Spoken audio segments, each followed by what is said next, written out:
Good morning. Happy Aloha Monday. Welcome back to another episode of Healing with Pumehana. Today's going to be a little different. I do not have an emotional occurrence to unpack. I don't have anything from my personal life that I want to specifically share with you other than today is my oldest daughter's birthday. So today, though, I do want to share with you a method that you guys have seen in my past lives. And this is basically the method that I use to keep myself or get myself unstuck. There's so many things that go on in our life that keeps us stuck and keeps us small, whether it's something from our external reality, whether it's something that somebody said that triggers us, or something that happened to us. A lot of times we get in our heads with it and we keep ourselves stuck. And I think there's so many of us that have been stuck in an instance that happened so many years ago, like years, decades, so much time has passed, and yet still we have yet to move on from it. So I want to share with you my methodology of moving through things that make you stuck. In honor of Cyber Monday, I do have a discount on the digital products that I have created, the workbooks, and one of them is this. It's called Unstuck, from blocked to breakthrough in 4 simple steps.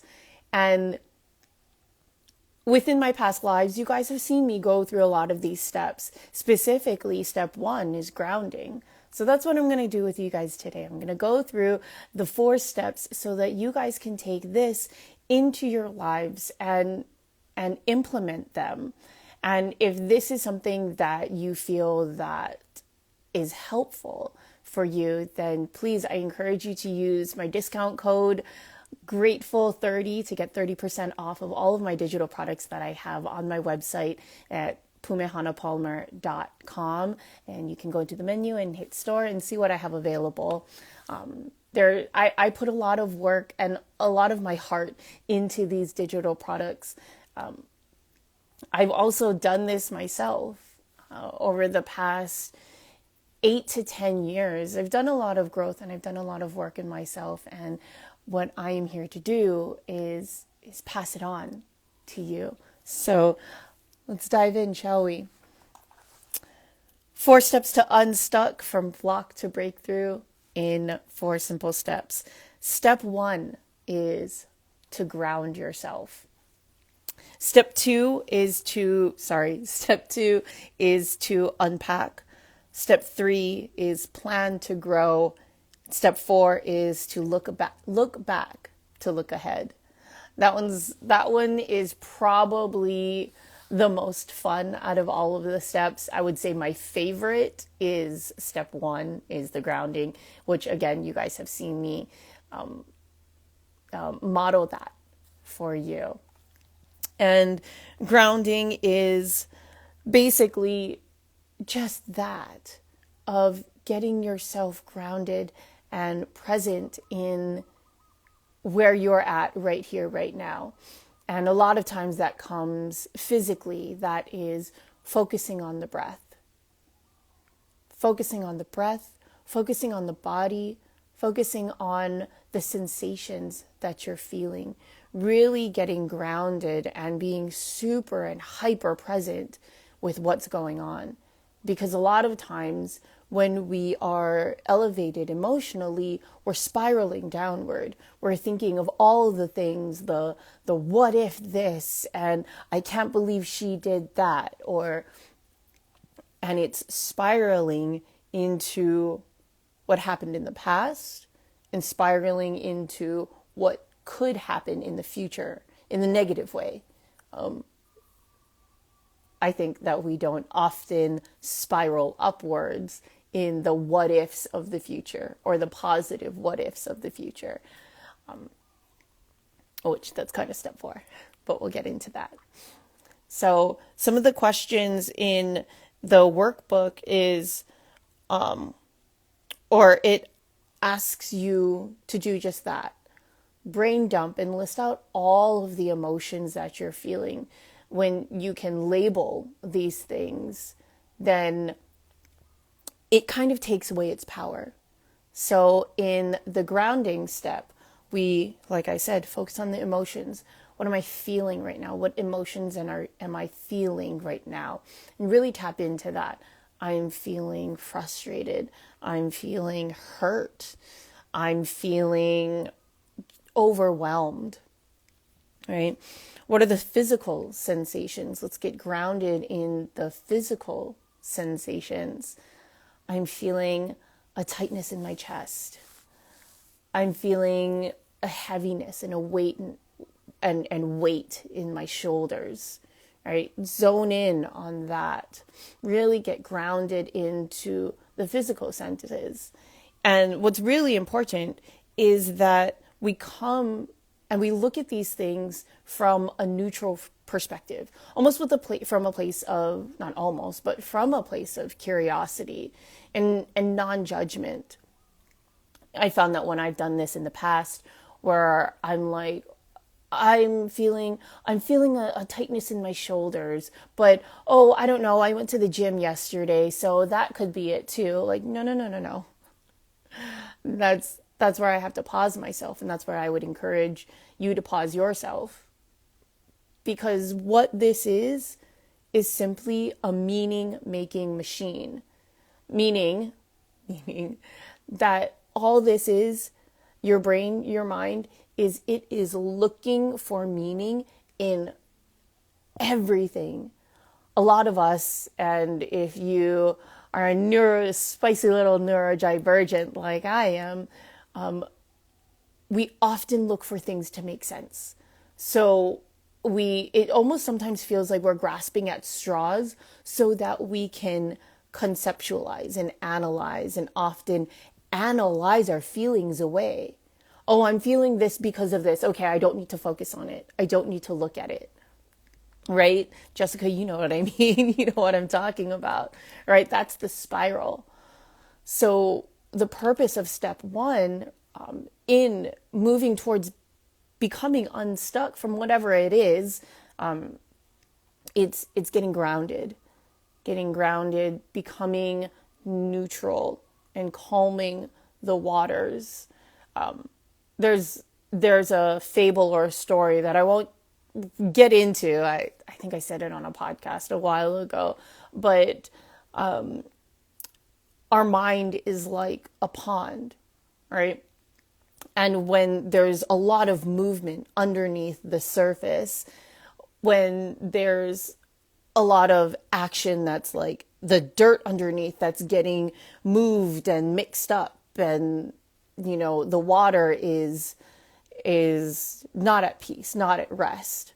It's murky, right? There's anxiety that's going on.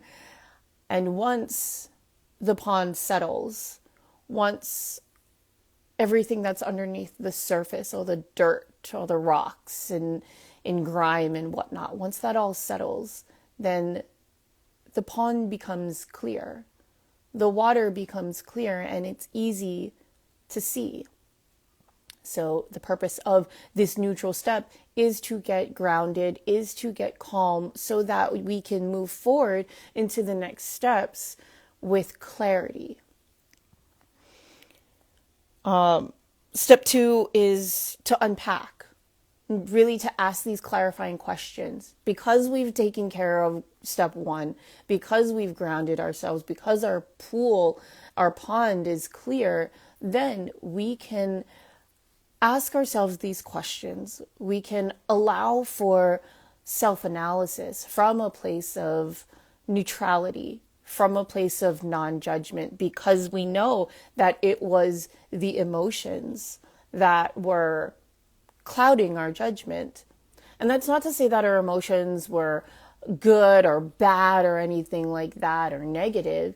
It's just we're cleaning the lenses, if you will, so that we can see clearly. And a lot of times when we can name that which we are feeling, it kind of takes away the power. So we've given attention to the feelings that we're feeling, and now they can subside. Step 2 is to unpack, really to ask ourselves these clarifying questions. From there, actually, within the workbook, at the very top of this page, I ask you to really just kind of brain dump on the situation. Hey, what's going on? What is the situation that you're in that is making you feel stuck? That's making you feel disempowered? And you can just write it all out, journal, get it out of your head and onto paper. And then once you have that, almost that feeling of I am complete, then we can ask ourselves these questions. What is true about the situation? I think that question of what is true is so powerful, because especially when there's somebody else involved, to an extent, we don't really know what their truth is, but we do know what our truth is. And our truth was that we are feeling a certain way, and what is true is simply what happened. Next question is probably one of my favorite questions. It's what is in my control in this situation? I truly believe that a lot of our suffering happens because we forget what is in our control. And what is number one in our control are our thoughts and our actions. Our thoughts and our actions. We cannot change anyone else. Yes, we can influence them, but we cannot change them. And when we focus on, and when we can clearly state, hey, what is within my control? Then that brings a bit of empowerment back to us.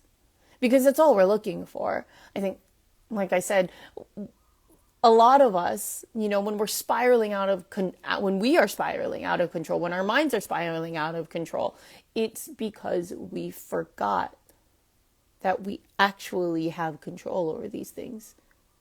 And as hard as it is to stop, the momentum of our emotions, especially if they're elevated, the momentum of our thoughts, it's really difficult to stop. But once we gain that awareness, then we can pump the brakes. Hold on. Oh, wait. This is my mind. These are my thoughts. I am in control. And there's also the question of what is outside of my control. When we list those things off, what is outside of my control? Other people's actions, other people's behaviors, what other people think. We cannot control that. Like I said, yes, we can influence them. However, we're not quite there yet. Not at this stage of unpacking, not at this stage of being unstuck. When we can come to terms with what is outside of our control,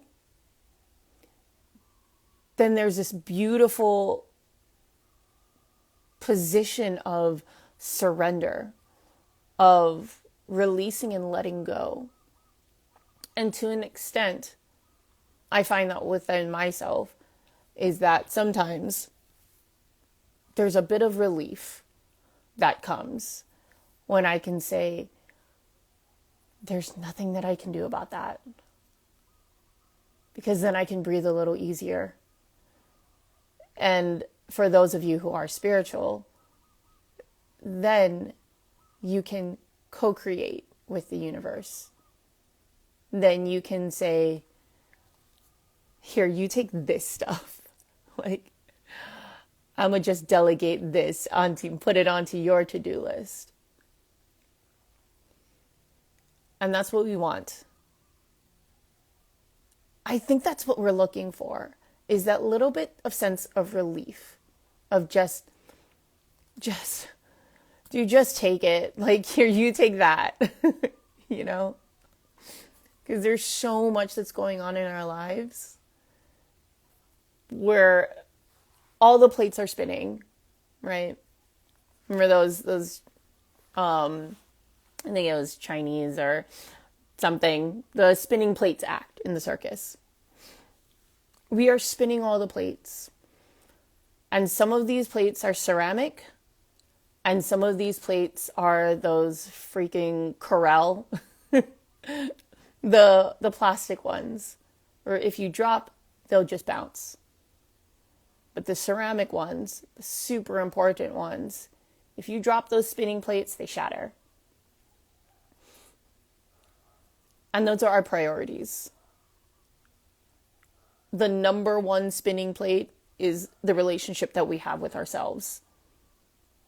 And what we need to do is make sure that we are good, that we keep that plate spinning. Sometimes it might slow down, but we keep that plate spinning because that is us. That is how we are the ones who are feeling stuck. We need to pay attention to that. And from there, we'll keep the other plate spinning. So that's step 2. That is unpack.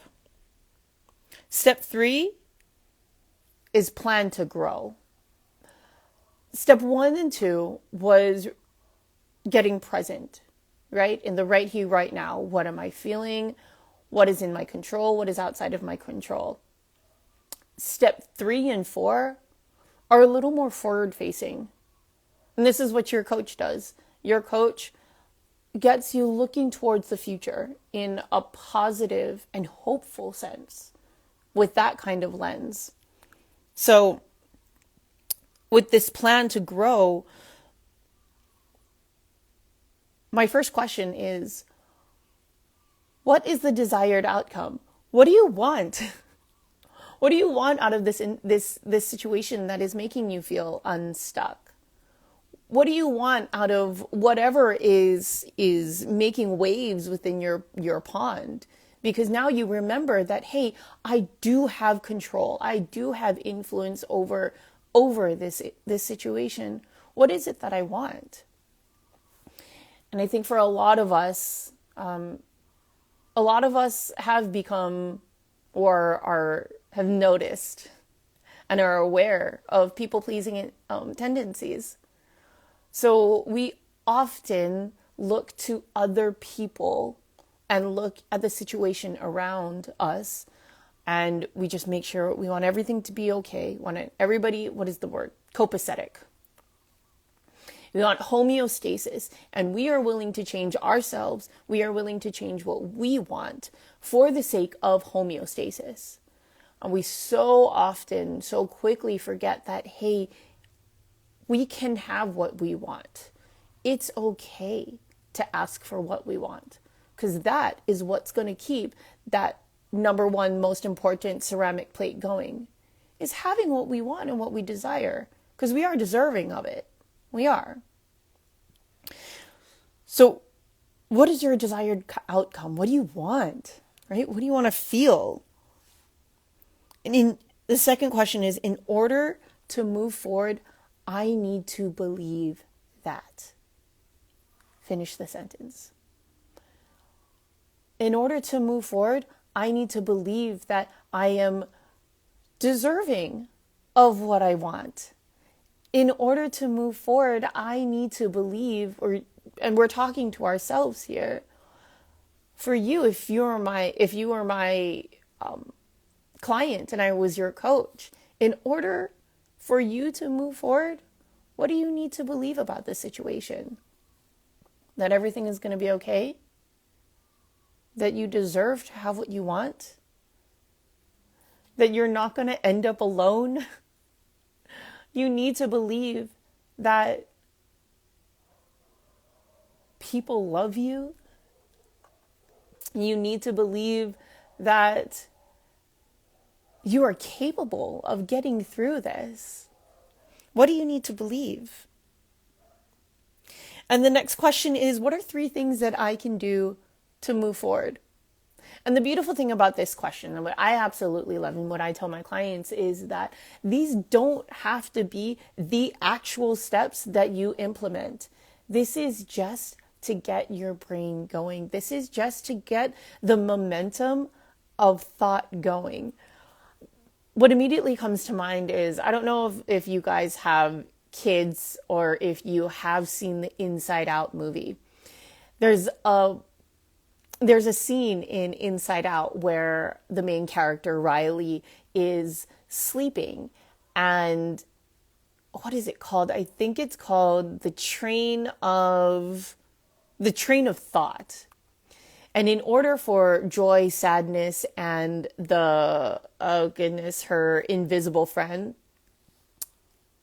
Bilbo, something, in order for them to wake Riley up, they had to get her train of thought moving. And if you look back to the things that make us stuck, it's that train of thought. It's that which spirals us downward. So all we're doing is utilizing that same system as momentum to get you thinking more positive, to get you be thinking a little more hopeful, and pointing your train in the direction of that which you actually want.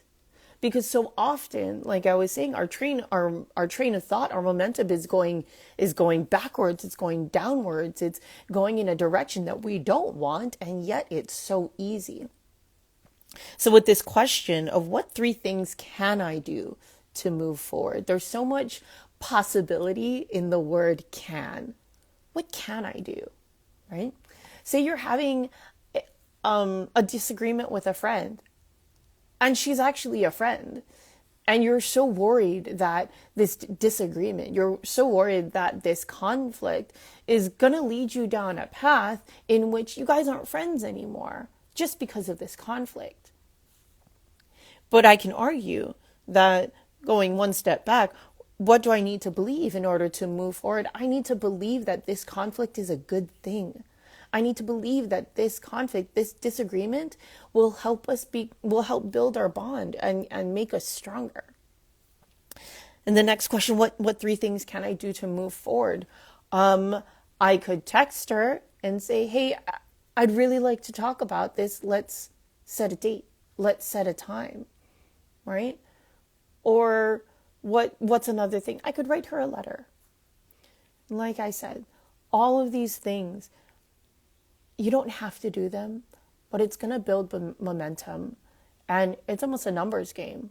Like, the more ideas that you have, the chances are one of them is going to be good. One of them is going to feel good enough for you to take a step forward with. That's all that is. And in the workbook, I say that you can put 3 things. Hell, you can put 5. Whatever you want to do, or more. It's just to get your wheels turning. Step 4 is by far my favorite step. It's the most fun. I titled it Look Back to Look Ahead. And this is just a simple little exercise where you fast forward 3 years, 5 years into the future. 3 years is fine. And you're turning around and you're looking back and you're saying, you're going to write a letter to me. It's going to start off like this. Hey, Pumehana, it's been 3 years since that block, and I have to tell you what happened. And from there, you just go. Just write. Write out the way that it played out. Write out the way that you want it to play out. I think one of the most powerful times that I did this with a friend was when she was, oh goodness, I think her son was maybe about a month or 2 months old. And she was having the hardest time nursing him. And there was so much guilt. and so much shame that she was feeling around it. For whatever reason, it didn't work. It wasn't working with the two of them. And she was at this impasse of like, do I keep pushing? Do I keep going? I don't know what to do. It's not working. And I said, hold on. What do you want to be able to say? What do you want to be able to say? I said, it's been, I did this, I think I said 3 years. I said, hold on, pause. Fast forward 3 years. You know, he's 3 years old and you're talking about this right here, right now. What do you want to be able to say about this time? And she said, I want to say that I listened to my body. I want to say that it worked for some other people, but it didn't work for us. And we just chose to move forward. And he is still loved. And he's still a very happy baby. And he is healthy. I said, there you go. And I think he's like 2 now, maybe about 2.5. And he is. He's a very happy baby. He was very healthy and he is loved. And that's all that matters. So those are my 4 steps to being unstuck. I know that it'll serve you because it served myself and so many of my clients. And if this is something that you want to do for yourself, I have my workbook on pumehanapolymer.com. Everything is 30% off until November 30th. At the end of the day, Hawaii Standard Time. So if you guys are on the mainland, then you are in luck. But using the code GRATEFUL30 will give you 30% off of all of my digital products. And I'm really proud of them. I'm so proud to be able to share them with you. So my friends, thank you so much for joining me. I appreciate you. I am so excited to hear how these items, how these clarifying questions helped you get unstuck. And eventually, you guys, with Healing with Pumehana, I would absolutely love to turn this into almost like a office hours. And if you guys need coaching, then I am here every Monday at 8 a.m. Hawaii Standard Time. There's something that you want to be coached on? Hop on, shoot me a DM. I'd love to help you through it. I'd love to help you rediscover yourself and grow. I'm so proud of you guys. I'm so stoked for you. Thank you so much. I'll see you again in a week. Aloha.